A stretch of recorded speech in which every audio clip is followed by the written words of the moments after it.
Deontay Wilder versus Joseph Parker, 12 rounds in the heavyweight division, the co-main event for Anthony Joshua and Otto Wallin over in Saudi Arabia, Saturday, December 23rd.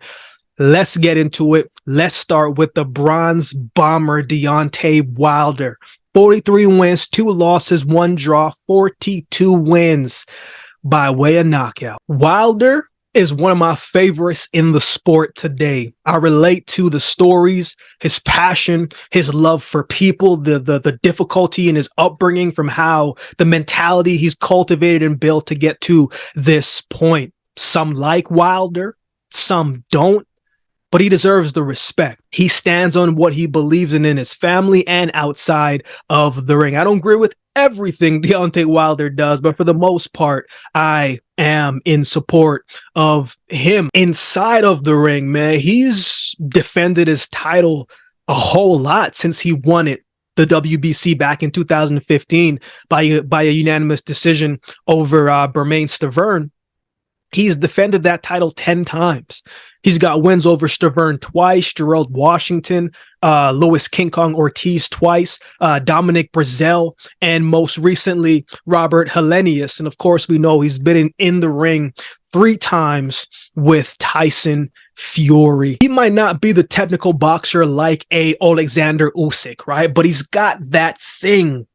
He's got that thing that people dream of when they think about the sport of boxing. I'm talking about that right hand that can take you out as soon as it connects. There's a lot of people talk about, that one-shot knockout type of power, but they may not have that one-shot knockout type of power. They have knockout power, but very few people have that one-shot knockout type of power. And Deontay Wilder has that one-shot knockout type of power. Literally, he's got 21 first-round knockouts to date. Like, that's crazy when you actually think about it. He's got a lot of highlight knockouts, man. But the one that comes to mind is that one where, with Dominic Breazeale, right? The right hand practically made Breazeale's ankles and knees touch the canvas before his body hit the canvas, right? It was a crazy, but just stupid power and strength. You don't fight fire with fire against Deontay Wilder. You don't stand in the pocket and trade shots with him. You just don't do it. It's a good chance you will not win that battle. You have to be strategic against Wilder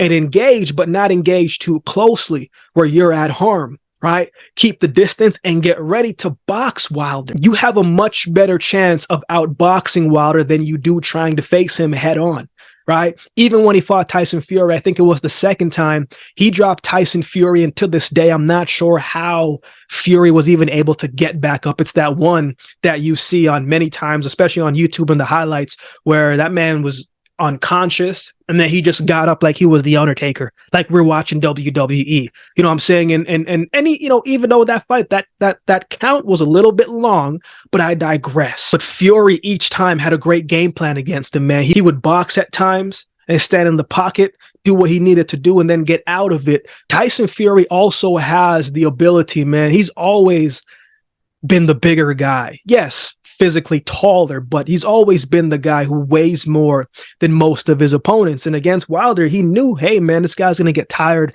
at some point, right? Let me weigh on him a little bit. Let me use this big frame and this big body and just hang on him a little bit, right? From in close and just bang the body, just bang different parts of the body. But let me tire his legs out without me actually doing too much. Right? When Wilder was tired, that's when Fury took advantage of it, man. And that's when Fury really started to let his hands go and really started to impose his big frame on him. We know Wilder's defense is always going to need work, but he's been able to get away with it for the most part because of how dangerous he is offensively with his punches. But I thought Fury gave a good blueprint of how to beat Deontay Wilder consistently. Luis King Kong Ortiz had success against him as well too. King Kong is dangerous left hand. King Kong, man, was doing good with the jab, He's a good counterpuncher as well, too. And both fights weren't exactly easy fights for Deontay Wilder. I don't remember the scorecards for either fight, but I do remember some of them up until that point were kind of close. Some people had Wilder up a couple. Some people had Ortiz up a couple rounds. But Ortiz knew that I can't just bang with him. I have to be technically sound and efficient in other areas as well, too. I can't just come and fight fire with fire. I have to jab to the body a little bit. I got to hit the head.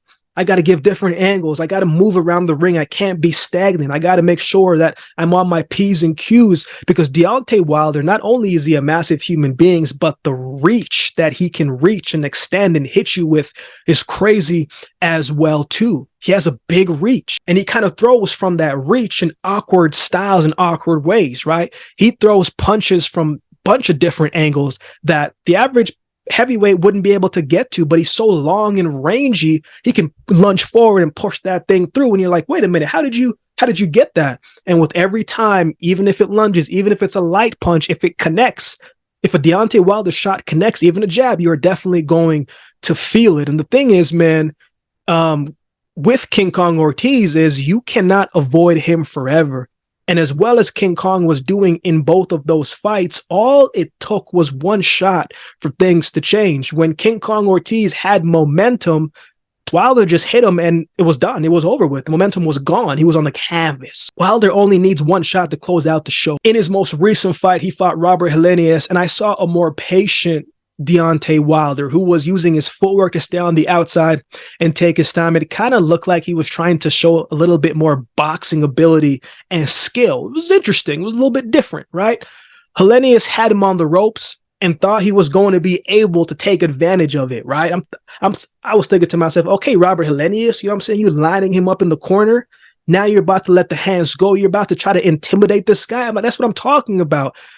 But then Wilder backed up, stepped aside, Helenius threw a punch, and boom, he got caught with the right hand that did not even have much extension to it. But the shot connected, and it was over with.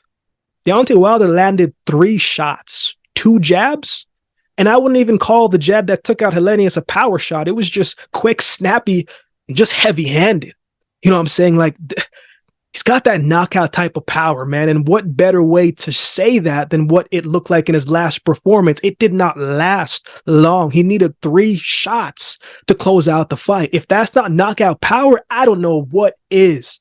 Deontay Wilder is good for the heavyweight division. Boxing is better to me, man, in the heavyweight division when Wilder is in the ring. So I'm looking forward to seeing him on the night. Let's talk about his opponent, Joseph Parker. 33 wins, 3 losses, and 23 wins by way of knockout. Tell you what, man, Parker has some good names on his resume, man. Whether he's won them or not, he doesn't avoid the big fights and fighting the top guys. He's got wins over Carlos Takam. I thought that one aged pretty well. He's got wins over Andy Ruiz. That one aged pretty well. And Derek Chisora twice. He also fought Dillian White and Anthony Joshua and Joe Joyce. Right? Those are the fights that he came up short in. But he's in a different season in his career right now, right? He's lost to Joshua and Dillian White back in 2018. He gave great effort, a good game plan, but didn't come out on top in those fights. 2022, he fought Joe Joyce. When I broke down that fight, I gave Joe Joyce a great opportunity to win the fight. Matter of fact, I picked him to win that fight. I favored him more on that night because I'm like, if he can stay out of the robotic Joe Joyce's way, his skill set should be able to even the playing field and make it a tough night. And I thought he was doing pretty well. I thought he was landing the cleaner, sharper punches. And he was doing well until he wasn't, right? He started to slow down a little bit in the 9th, 10th round. His movement started to get slower. The punches didn't have as much steam on them. He just looked winded and gassed, and he started to fade. And Joyce started to take it to him even more.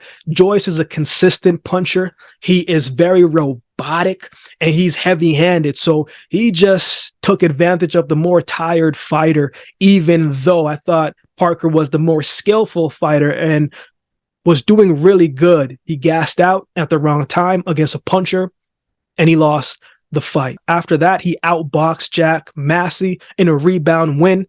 In his most recent fight, he fought Simone Kane. And I like his performance in that fight, right? Kane was bringing the pressure, But in the third round, man, he got caught with an uppercut, beautifully timed uppercut that Keem did not recover from. But it was a fight that also seemed like, man, Parker was really dialed in a lot more from a psychological standpoint. You can tell a lot about a person by watching their mannerisms and how they operate.